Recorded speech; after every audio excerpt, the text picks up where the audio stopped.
बिस्मिल्लाहिर्रहमानिर्रहीम। अस्सलाम वालेकुम। कैसे हो दोस्तों?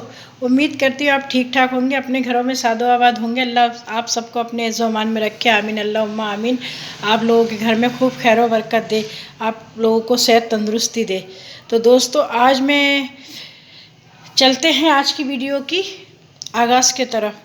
तो आज मैं बता रही थी आपको कि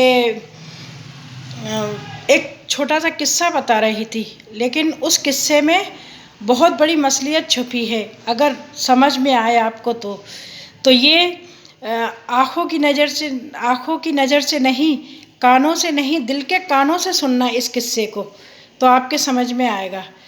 तो चलिए शुरू करते हैं।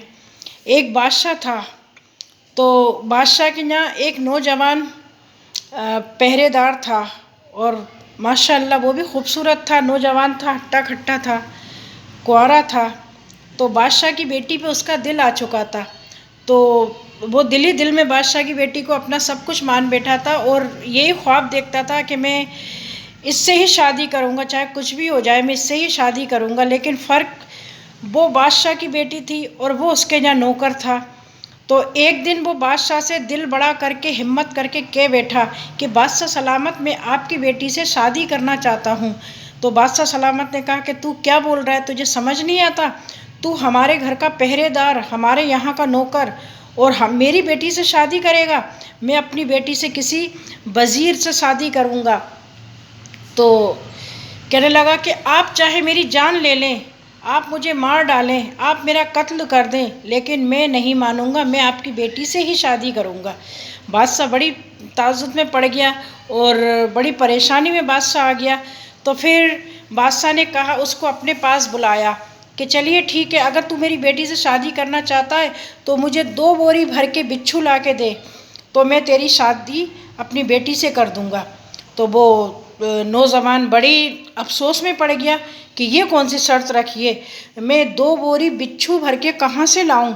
तो वो काफ़ी जंगलों में घूमा, जाने नदी किनारे, नालों में, जहाँ जहाँ मतलब उसको दिमाग आया वहाँ वहाँ घूमा।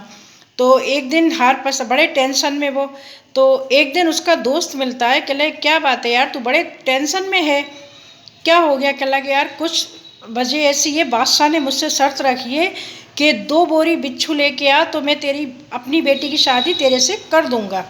तो वह कहता है बस चल मेरे साथ, फला फला कब्रिस्तान में फला फला कब्र है, उसमें 2 बोरी तो क्या, जितने चाहेगा तू उतने बिच्छू मिलेंगे। तो वो कहता है ऐसी बात है कि हाँ। तो वो वहीं जाता है जिसने पता बताया। तो उसने कब्र खोली, तो उसमें गिनती से भी तादाद से ज़्यादा बिच्छू थे। तो उसने फटाफट बिच्छुओं को बोरियों में भरा और बादशाह सलामत के सामने पेश किया। बादशाह सलामत ने कहा, जे तू कहाँ से लाया? कह लगे, जे मेरे दोस्त ने मुझे मशवरा दिया था, मैं फला फला जगह से, फला फला कब्रिस्तान से, फला कब्रिस्तान से लेके आया हूँ।